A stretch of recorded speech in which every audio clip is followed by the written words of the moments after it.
Bismillahirrahmanirrahim. Assalamualaikum warahmatullahi wabarakatuh. Halo semuanya.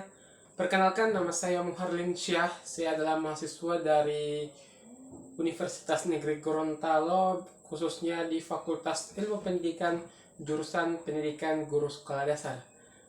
Pada saat ini, saya adalah mahasiswa yang berada di semester 6. Lebih tepatnya, saya adalah angkatan tahun 2020. Pada kesempatan kali ini, saya akan membahas suatu materi pembelajaran untuk memenuhi salah satu tugas saya sebagai mahasiswa, yaitu memenuhi tugas UAS mata kuliah KDM atau Keterampilan Dasar Mengajar yang diampuh oleh yang terhormat Dr. Asni Ilham MPD. Yang akan saya bahas pada materi kali ini yaitu untuk tingkatan sekolah dasar, di mana dalam pembelajaran terpadu terdapat pada materi pembelajaran di kelas 4, tema 5 untuk pembelajaran bahasa Indonesia, itu adalah pahlawanku. KD yang saya gunakan pada pembelajaran kali ini untuk mata pembelajaran bahasa Indonesia itu terdapat pada KD 3.7 dan KD 4.7.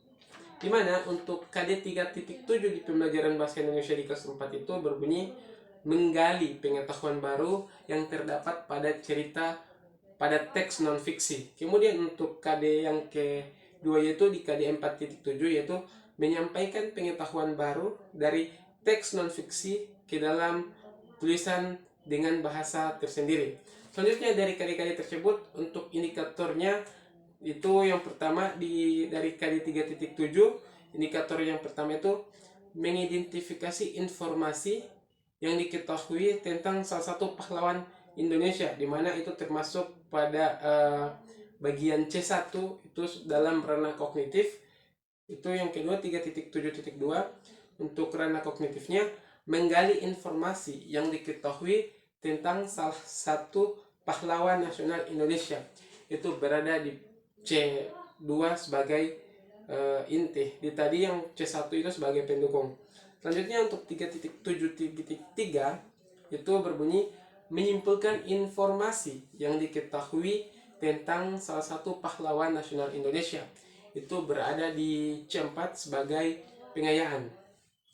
Selanjutnya untuk perumusan indikator pada ranah psikomotorik yaitu di 4.7 itu ada 4.7.1 berbunyi mempresentasikan informasi yang diperoleh melalui bahasa lisan dan tulisan tentang pahlawan nasional Indonesia, di mana ini termasuk pada ranah psikomotorik di P3 inti.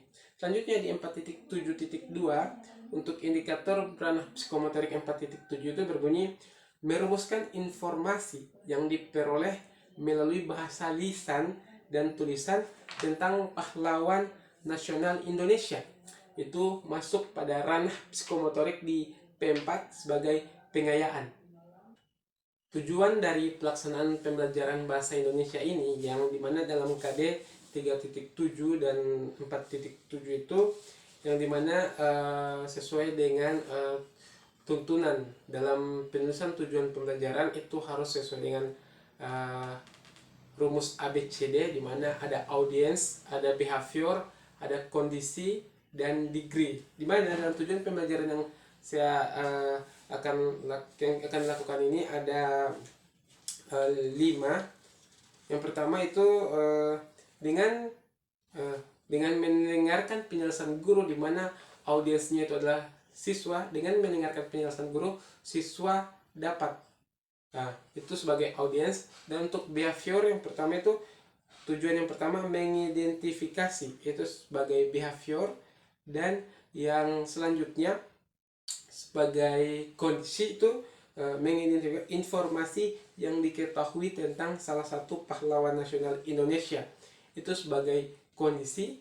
Dan degree itu adalah dengan baik dan tepat, dimana tujuan pembelajaran sesuai dengan indikator yang pertama yaitu dengan mendengarkan penjelasan guru, siswa dapat mengidentifikasi informasi yang diketahui tentang salah satu pahlawan nasional Indonesia dengan baik dan benar. Kemudian untuk tujuan pembelajaran yang kedua, yaitu dimana sama seperti siswa sebagai audiens, untuk behaviornya itu tuh siswa dapat menggali itu sebagai behavior, dan untuk kondisi informasi yang diketahui tentang salah satu pahlawan nasional Indonesia, dan dengan degree-nya atau degree itu adalah dengan baik dan tepat. Selanjutnya untuk tujuan pembelajaran yang ketiga, dengan mendengarkan penjelasan guru, siswa dapat menyimpulkan informasi yang diketahui tentang salah satu pahlawan nasional Indonesia dengan baik dan benar. Yang keempat, untuk tujuan pembelajarannya ini, dengan mendengarkan penjelasan guru, siswa dapat mempresentasikan informasi yang diperoleh melalui bahasa lisan dan tulisan tentang pahlawan nasional Indonesia dengan baik dan benar.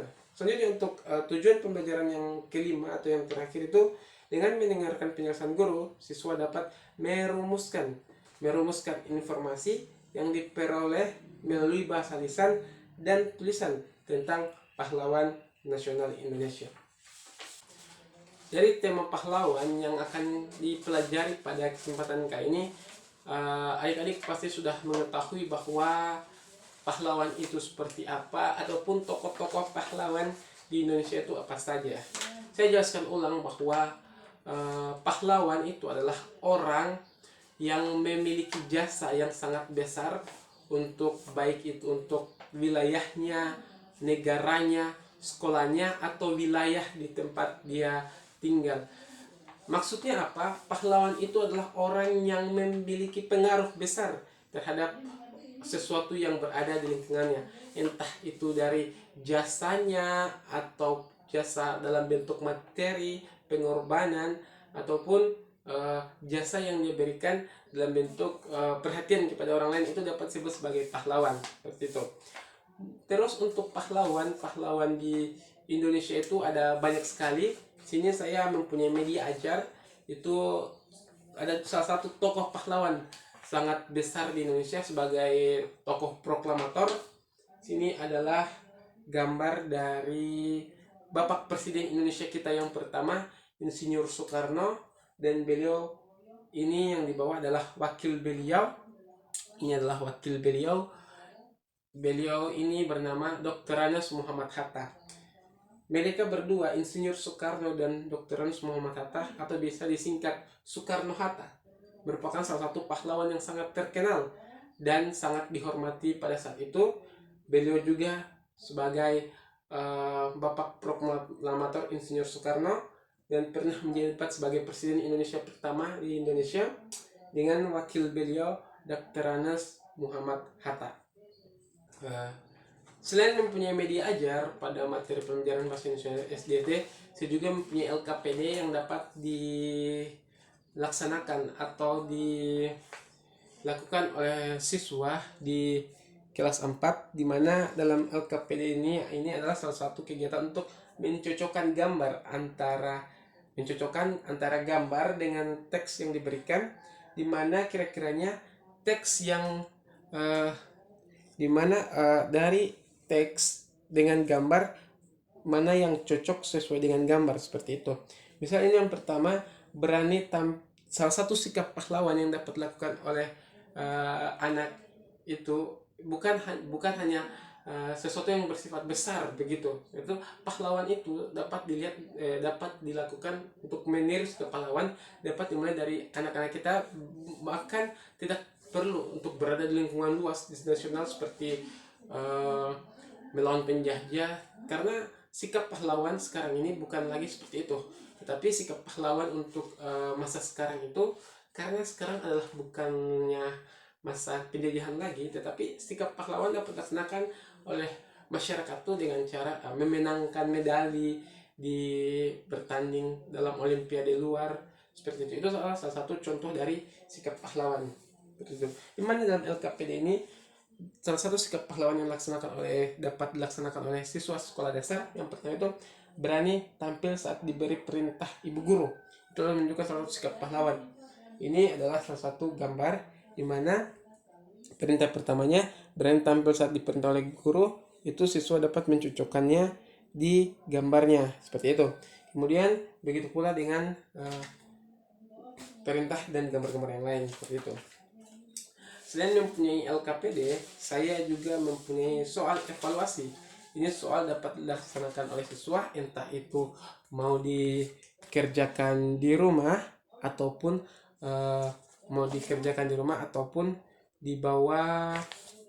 dikerjakan sekolah ataupun dikerjakan di rumah sebagai tugas rumah. Itu dapat dilaksanakan oleh siswa. Setelah itu, selain LKPD dan soal, ini tadi sudah ada media ajar yang dapat dilaksanakan oleh siswa untuk mengetahui sosok Soekarno dan Dr. Muhammad Hatta sebagai pahlawan Indonesia itu adalah sangat banyak. Selain itu, selain pahlawan Soekarno dan Muhammad Hatta, ada banyak lagi yang dapat dilaksanakan oleh siswa, entah itu dapat mencari siapa pahlawan yang berada di wilayah tempat tinggalnya ataupun di lingkungannya di provinsinya. Misalnya yang pahlawan yang terkenal sebagai pengusir penjajah itu di daerah Makassar, itu adalah biasa disebut ayam jantan dari timur, mendapat julukan itu. Beliau bernama Sultan Hasanuddin karena kekuatan dan kegigihan beliau untuk melawan para penjajah pada saat itu yang berada di kota Makassar. Selanjutnya untuk penilaian. Dalam penilaian yang akan saya gunakan dalam pelaksanaan pembelajaran ini, saya melaksanakan 3 penilaian, yaitu dari penilaian secara kognitif, itu penilaian di mana siswa dapat dilihat dari pengetahuan bagaimana dia memahami materi secara luas tentang pahlawan ini. Itu adalah salah satu caranya dengan memberikan teks soal kepada para siswa. Apabila dia sudah paham dan sudah bisa sesuai dengan kriteria ketuntasan minimal nilainya, berarti saya rasa siswa yang saya ajarkan sudah paham dengan materi. Selanjutnya untuk penilaian kedua itu saya melihat psikomotorik atau keterampilan siswa dalam selama belajar, entah itu menjawab, kemudian ada yang bertanya, itu keaktifan siswa di situ akan kami lihat sebagai gol. Selanjutnya untuk penilaian yang ketiga itu adalah penilaian afektif atau sikapnya. Nah, bagaimana dia sikapnya selama melaksanakan proses pembelajaran. Yang pertama dari mengucapkan salam, berdoa sebelum dan setelah melaksanakan pembelajaran, salim kepada gurunya sebelum pulang, seperti itu. Itu adalah kegiatan yang akan saya lakukan selama proses pembelajaran. Mungkin itu yang dapat saya sampaikan. Mohon maaf atas segala kekurangan. Saya ucapkan terima kasih. Wassalamualaikum warahmatullahi wabarakatuh.